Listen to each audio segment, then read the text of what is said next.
श्रीमद् भागवत चर्चा परिचर्चा सत्सङ्ग गर्ने क्रम निरन्तर जारी नै रहिरहेको छ, जस अन्तर्गत भगवानका अमोघ लीलाहरू अमोघ वाणीहरूलाई श्रवण गर्ने क्रममा, सत्सङ्ग गर्ने क्रममा, सुनाउने क्रममा तृतीय स्कन्धको 18औं अध्यायलाई लिएर आज हामी उपस्थित भइसकेका छौँ। यो 18औं अध्यायको चर्चा गर्नुभन्दा अगाडि 17औं अध्यायलाई सम्झिनु अत्यावश्यक देखिन्छ। यहाँ 17औं अध्यायमा हिरण्याक्षले दिग्विजय गरेको कुरा, हिरण्याक्ष र हिरण्यकशिपुको जन्मको प्रसङ्ग यहाँ बताइएको छ। हिरण्यकशिपुको भाइ हिरण्याक्षले स्वर्ग आदि दिग्विजय गर्दै वरुण लोकसम्मको चाहिँ दिग्विजय उसले सकिसकेको छ। अब 18औं अध्यायमा तिरै हिरण्याक्षसँग चाहिँ भगवानको युद्ध हुनेवाला छ। ती हिरण्याक्षलाई भगवानले आफ्नो धाम जुन छ त्यहाँ पठाउनु पर्ने अवस्था छ। दितिको गर्भबाट निस्केका यी दुईटाको केही अवस्था हुनुपर्ने छ। तसर्थ जय र विजयको श्रापबाट जन्मिएका यी दुई सनकादिको श्रापबाट जन्मिएका यी जय र विजयको श्राप होइन, जय र विजय चाहिँ एउटा रूप, एउटा भनौँ तीन स्टेपको त्यहाँ वरदान पाएका छन्। उनीहरूले चाहिँ 3 जन्मको चाहिँ वरदान पाएका कुराहरू विभिन्न पुराण अन्तर्कथाहरूमा प्राप्त भएको कथा अनुसार पहिलो जन्मको अंशका रूपमा हिरण्याक्ष र हिरण्यकशिपु दुईटा भएका छन्, जसमध्ये हिरण्याक्षको चरित्र चलिरहेको छ। आउनुहोस् अगाडि बढौँ। मैत्री उवाच तदेव माकर्ण्य जलेश भाषितं महामनास्तद् द्विगुण गणय्य दुर्मदः हरेर्विदित्वा गतिमङ्गनारदात् रसातलं निर्विविशे त्वरान्वितः निर्विविशे भनेको प्रवेश गर्यो भनेको है। के भयो त भन्दा विदुरजीलाई मैत्रेयजी भन्नुहुन्छ, यस प्रकार पानीमा का मालिक वरुणले भनेको कुरा सुनेर अत्यन्त प्रसन्न भएको, घमण्डी, अत्यन्तै क्रोधी, अत्यन्तै बलशाली त्यो हिरण्याक्ष वरुणको वचनलाई व्यवस्था गर्दै एकदम नारदसँग चाहिँ वार्तालाप गर्दै नारदसँग सोधी भगवानको चाहिँ नारायणको वासस्थान पत्ता लगाउन तुरुन्तै त्यहाँबाट रसातलमा प्रवेश गर्यो। नारदसँग उपदेश लिएर, नारदसँग बाटो सोधेर होइन, रसातलमा पुगेको हिरण्याक्षलाई पर्वत जस्तो शरीर भएका अगाडिका दाँतले पृथ्वीलाई बलपूर्वक माथि लैजाँदै गर्नुभएका हिरण्याक्ष जो थियो, राता आँखाले आफ्नो तेजलाई हरण गर्दै गरेका विश्व विजयशाली भगवान वराहलाई देख्यो। अत्यन्तै आश्चर्यपूर्वक चाहिँ जङ्गली बँदेल भनेर हाँस्दै भन्यो, ए जङ्गली बँदेल भनेर चाहिँ उपहास गर्दै भगवानलाई व्यङ्ग्य बाण प्रहार गर्दै। यो प्रसङ्ग गर ठ्याक्कै अगाडिको अध्यायमा जोडिएको छ, ध्यान दिनु होला। यहाँ हिरण्याक्ष जुन आक्रमण गर्न आएको प्रसङ्ग जुन छ, यो प्रसङ्ग अगाडि अध्यायमा छसक्क आइसकेपछि विदुरजीले प्रश्न यही बिचको कथा सुन्नलाई गर्नुभएको थियो मैत्रेयजीसँग। भगवानले पृथ्वीको उद्धार गर्न लाग्दाखेरि कुन अवस्था हुनुहुन्थ्यो, भगवानको स्तुति देवताहरूले कसरी गरे भन्ने कुरा अगाडिको अध्यायमा चर्चा भइसकेको छ हो। त्यही क्रममा भगवानले पृथ्वी उद्धार गर्दै लाग्दाखेरि हिरण्याक्षले चाहिँ आक्रमण गरेको थियो। त्यही आक्रमणको प्रसङ्ग आएर यहाँ जुधेको छ, ठ्याक्कै मिलेको छ। तसर्थ यो बीचको प्रसङ्ग चाहिँ विदुरजीले मैत्रेयजीलाई सोध्नु भएको प्रश्नको उत्तरको रूपमा दिनुभएको थियो। अब जाउँ त्यही प्रसङ्गलाई अगाडि बढाएर। वराह रूप हरिलाई चाहिँ त्यो हिरण्याक्षले चाहिँ भन्न थाल्यो, ए मूर्ख, आइजो मेरो अगाडि आइजो, यो पृथ्वीलाई चाहिँ यो दाराबाट हटाइदे, यसलाई साइड लगा। ब्रह्माजीद्वारा यो पृथ्वीलाई पातालवासी दैत्यहरूका लागि खेल्ने उपहासको रूपमा दिएको, खेल्नको लागि दिएको दैत्यका लागि यो पृथ्वी अहिले बोकेर त कहाँ हिँडिरहेछस् है जङ्गली, ए भनेर चाहिँ जिस्काउँछ। त्यहाँ अब भनौँ भगवानलाई उपहास गर्छ, देवताहरूको लागि यो पृथ्वी काम छैन, यो त देवताहरूको लागि भनेर यो पृथ्वी लिन आएको होस्, त यो पृथ्वी लिएर जान सक्ने आँटिलो छैनस्, त मदेखि बाँच्न पाउँदैनस्। आज यो पृथ्वी मेरो हो, मैले यसलाई हामीले चाहिँ भोग गर्ने दानवहरूका लागि चाहिँ दिएको यो पृथ्वी, दैत्यहरूका लागि दिएको पृथ्वी, त आज हामीहरूबाट चोरेर लिएर जाने त, ओइ आइजो युद्ध गर मसँग भनेर चाहिँ वराहलाई थर्काउँदैछ। ए मूर्ख होइन भनेर चाहिँ थर्काउँदैछ। यस्ता प्रकारले भन्दैछ दानवहरूका शत्रुद्वारा चाहिँ हाम्रो विनाशका निम्ति पालिएको होस् त खप्नाको छस् त शत्रु पक्षको होस् तँलाई नसिद्ध्याइ त म कहाँ सक्छु छोड्छु र तँलाई त यहाँबाट भागेर जान पाउँदैन तँलाई मारेर म आफ्ना आफन्तहरूको चाहिँ शोकलाई चाहिँ के गर्दछु हटाउँदछु माया शक्तिद्वारा बरा आदि अनेक रूप लिएर लुकीछुपी दैत्यहरूलाई मार्दै मार्दै हिँड्छ सक्छस् भने बलशाली मसँग युद्ध गर्न ए आइज न है त चाहिँ लुकीछुपी हाम्रा दैत्य साथीहरूलाई चाहिँ मारेर हिँड्ने त तँलाई म बाँकी राख्छु आइज त भनेर चाहिँ यहाँ भगवानलाई चाहिँ एकदम उसले चाहिँ तुच्छावाडीहरू बोल्यो यस्ता प्रकारले तत्तर मोमो गर्दै भगवानलाई चाहिँ तुच्छावाडीहरूले बोल्दै गयो एकदम मेरा यी हातहरूले तेरो गला नदबाएसम्म र मेरो गदाले तेरो टाउको नफुटाएसम्म चाहिँ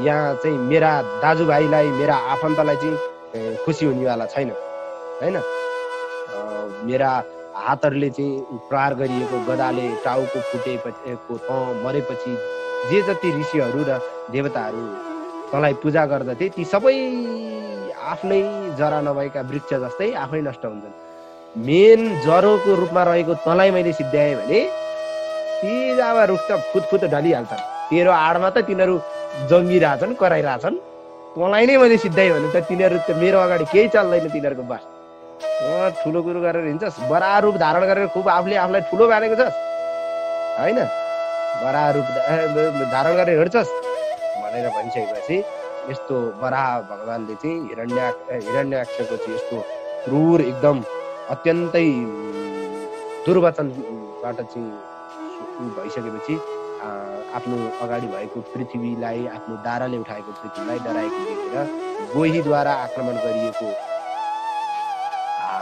हात्तीले हस्तिनीले शहीद भएको हात्तीले पानीबाट निस्केर एकदम छिट्टै नै दौड बाहिर पुगे जस्तै पृथ्वीलाई लिएर हिरण्याक्ष प्रति उठेको रिसलाई सम्हाल्दै जलबाट चाहिँ बाहिर निस्किनु भयो भन्नुको मतलब जसरी गोहीले तर्सायो भने जलमा डुबिरहेको हात्ती आफ्ना हस्तिनीहरूका साथमा चाहिँ फुत्त भागेर बाहिर निस्किन्छ भगवान पनि त्यो पृथ्वीलाई बोकेर त्यो जलबाट चाहिँ फुत्त बाहिर निस्किनु भयो यहाँ किन भन्दा यहाँ चाहिँ हिरण्याक्षले चाहिँ दुर्वचन बोलेको सुनेर हिरण्याक्षको चाहिँ त्यो आक्रमण देखेर पृथ्वी डराएको थाहा पाएर पृथ्वीलाई त डराउनु भएन उसको त उद्धार गर्न आएको छु म भन्ने बुझेर भगवानलाई डर लागेको होइन लागेको डर चाहिँ कसलाई पृथ्वीलाई जसरी गोहीको डरले चाहिँ हात्ती चाहिँ भाग्दछ त्यसै गरी वराह भगवान गोहीको पछि त्यो हात्तीको पछि गोही भाग्दछ जलबाट गोहीको डरले हात्ती भागेपछि हात्तीको पछि त्यसरी भाग्दछ त्यसै गरी भगवान चाहिँ जलको बिचबाट चाहिँ भागेको थाहा पाएर पृथ्वीलाई बोकेर निस्कदै गरेको थाहा पाएर देखेर भनौँ त्यो अगाडि देखिसकेपछि हिरण्याक्ष पनि दौडी पछि लखेड्न थाल्यो होइन एकदम लामा ठुला डरलाग्दा दारा भएको वज्र जस्ता हात भएको होइन श्वास प्रश्वास गर्दा एकदम लामा श्वास प्रश्वास गर्ने डरलाग्दो पहेँलो कपाल भएको हिरण्याक्षले चाहिँ एकदम लाज नभएका काँतरहरूका निम्ति पनि गर्न नहुने के छ र केही छैन भनेर चाहिँ उसलाई चाहिँ वराह अवतारलाई चाहिँ अझै पनि तुच्छ वचनहरू बोल्दै गयो सम्पूर्ण देवताहरूद्वारा स्तुति गरिरहनु भएका थियो स्तुति कसरी गर्नुभएको थियो भन्ने कुरा अगाडिको अध्यायमा हामीले भनिसकेका छौँ चर्चा भइसकेको छ यो अध्यायमा एकदम स्तुति गरिरहनु भएको थियो वराह अवतारहरूका ब्रह्मादि देवताहरूले फुलहरूले शोभायमान हुनुहुन्थ्यो एकदम पुष्पवृष्टि भइरहेको थियो वराह अवतारले चाहिँ शत्रुहरू हिरण्याक्षलाई चाहिँ इङ्कित गर्दै हेर्दै पानीमाथि देखिने ठाउँमा चाहिँ पृथ्वीलाई ल्याउनु भयो पृथ्वीलाई चाहिँ आफ्नो बलद्वारा पानी माथि चाहिँ डराइरहेको पृथ्वीलाई चाहिँ माथि भनौँ पानीबाट निकालेर एउटा स्थानमा चाहिँ अड्याउनु भयो स्थापित गर्नुभयो पछाडि लाग्दै आएको एकदम सुनका आभूषणहरूले सजिएको भयङ्कर डरलाग्दो गता लिएको सुनौलो अद्भुत कवच धारण गरेको नराम्रा बाणीहरूद्वारा भगवानलाई चाहिँ एकदम तुच्छ बाणीहरू गर्ने हिरण्याक्षलाई चाहिँ अत्यन्त रिसाउनु भएका भगवानले हाँस्दै भन्न थाल्नुभयो भगवान भन्छ सत्यम वयम भो वनगोचरा मृगा युष्मद्विधान मृगये ग्राम सिंहान न मृत्यु पाशैः प्रतिमुक्तस्य वीरा विकथनम तब गृहन्त्यभद्र हे दैत्य हे अमङ्गलकारी मलाई तैँले जुन जङ्गली मृग चाहिँ भनेर सम्बोधन गरेको छस् त्यो साँचो हो, किनभने म त जस्ता भुसिया कुकुरहरूलाई खोज्दै हिँड्दछु, म त जस्ता भुसिया कुकुरलाई मार्न हिँड्दछु। जङ्गली बँदेल भएपछि भुसिया कुकुरलाई मार्छ नि त। मृत्युरूपी पासोले बाँधिएको त जस्तो अहङ्कारीलाई के भन्छ, वचन बोल्ने काम सुहाउँदैन तँलाई। त यदि आफूलाई बलशाली भन् ठान्छस् भने, वीर पुरुष भन् ठान्छस् भने तँलाई बोलेको सुहाउँदैन। वीर पुरुषले चाहिँ तेरा कुरा पनि भुसिया कुकुर हुँदा कसले चाहिँ वास्ता गर्छ संसारमा? भुसिया कुकुर करायो भने कसले वास्ता गर्छ? तँ कराइस् भने मलाई वास्तै छैन। पातालवासी तँ जस्ता दैत्यहरूको चाहिँ एकदम आधार बनेको भूमि पृथ्वीलाई हरण गर्ने हामी तेरो गदाबाट डराएर भागेका छौँ जस्तो लाग्छ तँलाई? होइन, त्यसैले लज्जित छौँ जस्तो लाग्छ तँलाई? तँदेखि डराएर भागे तापनि बल्ल तल्ल युद्धमा भने हामी उपस्थित भएका छौँ। तँसँग चाहिँ युद्ध गर्न हामी तयार छौँ। तँ जस्ता बलशाली व्यक्तिसित विरोध गरेपछि बस्न योग्य ठाउँ कहाँ छ र? तिमीहरूले कहाँ बस्न दिन्छ र? तिमीहरूसँग नखेल्नु जुवारी खेलिसकेपछि त लड्ने नै हो, विकल्प छैन। होइन, चारैतिर डरै डर त छ। तिमीहरू दैत्यहरू हामीसँगै वरदान लिन्छौ अनि हामीलाई नै आक्रमण गर्छौ, बस्न त कहाँ दिन्छौ र हामीलाई तिमीहरू? होइन, त खुट्टा नै रथ भएका, खुट्टाका भरमा चाहिँ हिँड्न सक्ने, जान्न सक्ने भएको प्रसिद्ध लोकको मालिक होस्, होइन, भनेको जीव जन्तुका मालिकै भएस्। अनि तैँले त्यसैले निशङ्क गरेर चाहिँ हामीले देवताहरूले चाहिँ विनाशका निम्ति छिट्टै प्रयास गरेका छौँ, तेरो विनाशको लागि। दैत्यहरूका शत्रु हामी देवताहरूलाई मारेर आफ्ना मित्रहरूलाई चाहिँ आँसु पुछिदे सक्छस् भनेर चाहिँ भगवान्ले चाहिँ एकदम घुमाइ चाहिँ युद्धको लागि लड्कारिरहनु भएको छ क्या यसलाई। त्यो वीर पुरुषलाई चाहिँ घुमाइ लड्काएर जान्छ। जसले आफ्नो प्रतिज्ञालाई पालन गर्दैन त्यो मान्छे त तुच्छ हो। सक्छस् भने हामीलाई मारेर चाहिँ तेरा आफन्तहरूको आँसु पुछिदे भनेपछि चाहिँ यस्ता प्रकार क्रोधले अत्यन्त तिरस्कृत बनेको र भगवानद्वारा जिस्काइएको चाहिँ त्यो हिरण्याक्षलाई खेलेको ठुलो सर्प जस्तै बेसरी रिसायो। ख्यालमा चाहिँ त्यो हिरण्याक्ष चाहिँ सर्प रिसाए जस्तै सर्पको क्रोध जस्तै क्रोधित भयो। अत्यन्त रिसले छिटो सास फेर्दै एकदम इन्द्रियहरू चलाएर हिरण्याक्षले नजिकै आएको जोडले एकदम बलियो गदाले भगवानलाई प्रहार गर्यो। भगवानले भने शत्रुले छातीमा ताकेर हानेको गदाको वेगलाई अर्कैतिर ढल्किएर सिद्ध योगीले मृत्युलाई जस्तै छल्दिनु। सिद्ध योगीले जसरी मृत्युलाई चाहिँ फुत्तै पर फालिदिनुहुन्छ र आफू टाढा बस्नुहुन्छ मृत्युदेखि, भगवानले पनि त्यो गदालाई छोडिदिनु भयो। अब यहाँ युद्ध हुन थाल्यो। युद्धको कसरी भयो भनेर चाहिँ यहाँ भइरहेको छ। छोटोमा भन्नुपर्दा एकदम बारम्बार उसले चाहिँ एकदम भगवानलाई चोट पुर्याउनका साथलाई चाहिँ हान्यो। अत्यन्तै वेगले हान्न थाल्यो। त्यसपछि भगवानले पनि आफ्नो गदाले हिरण्याक्षको दाहिने आँखी भाउमा चाहिँ प्रहार गर्नुभयो। हिरण्याक्ष पनि युद्धमा निपुण भएकोले भगवानको प्रहारले उसले चाहिँ गदा प्रहार गर्यो, रोक्यो। भगवानको प्रहार उसले रोक्ने, उसको प्रहार भगवानले रोक्ने। यस्ता प्रकारले चाहिँ एकदम राता आँखा, नीला आँखा भएको हिरण्याक्ष, होइन, एकदम राता आँखा बनाएर चाहिँ रिसाउनु भएको यतापट्टिको भगवान वराह अवतार एक आपसमा चाहिँ एकदम ठुला गर्जनाथका साथमा प्रहार भयो। एकदम गदा युद्ध गर्दै गर्दा झुक्क्याइ प्रहार गरेका गदाका चोटले चाहिँ एकदम आहत भनेको एकदम पीडित बनेका ती दुई वराह र हिरण्याक्षका अङ्गहरूमा विशेष प्रकारको रगतको गन्धले क्रोध रूपी ज्वाला चाहिँ एकदम युक्त भएर चाहिँ एकदम बगिरहेको थियो। होइन, एकदम नयाँ गदा चलाउने चाहिँ उपायहरू, नयाँ प्रकारहरूले चाहिँ त्यहाँ चाहिँ युद्धका कलाहरू चाहिँ त्यहाँ प्रस्तुत भइरहेका थिए। हिरण्याक्षले पनि आफ्नो नयाँ कला चाहिँ त्यहाँ प्रस्तुत गरिरहेको थियो, गदा युद्ध।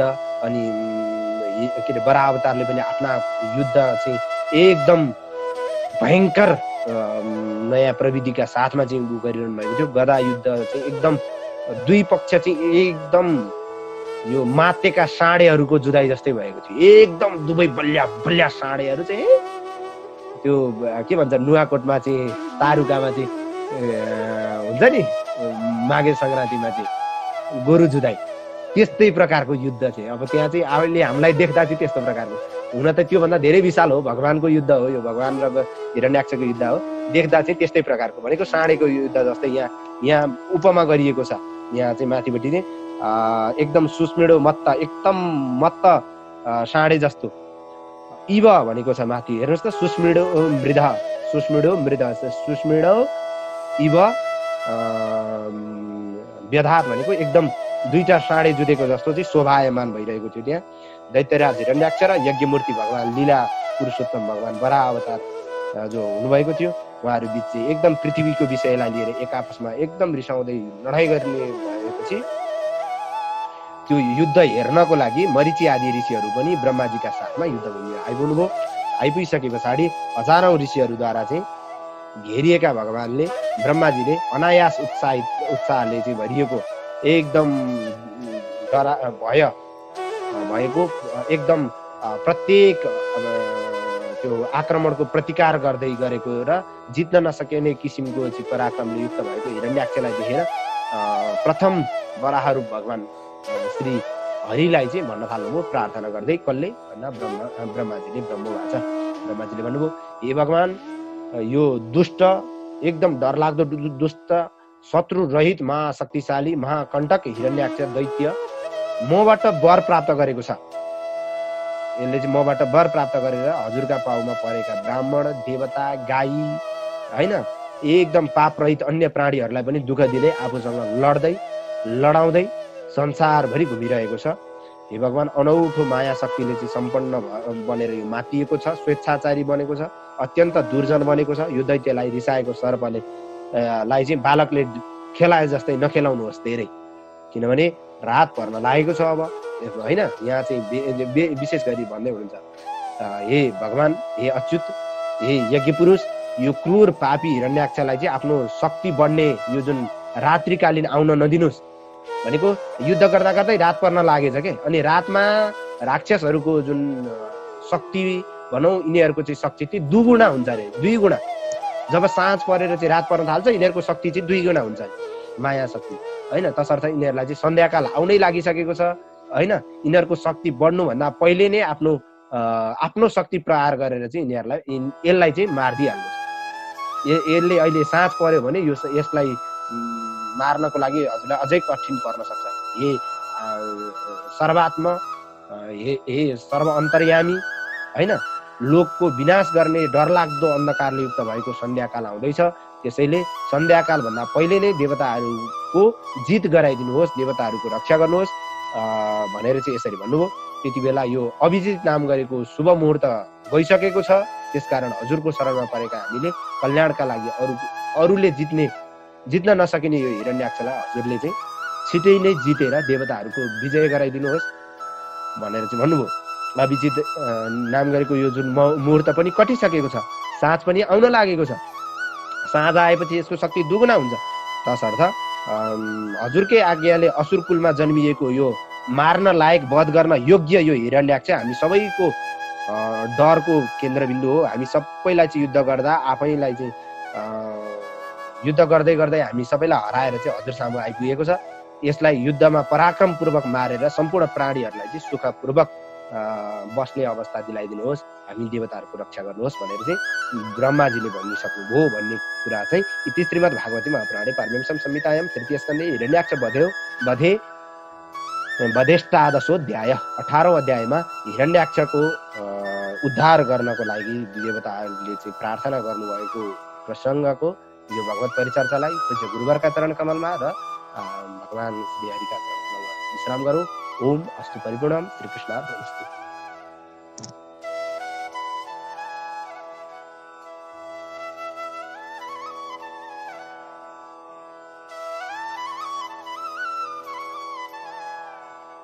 यस्तै भिडियोहरूको लागि हाम्रो च्यानललाई सब्स्क्राइब गर्नुहोस् र फर्स्टमा भिडियो हेर्नको लागि बेल आइकनलाई अन गर्नुहोस्।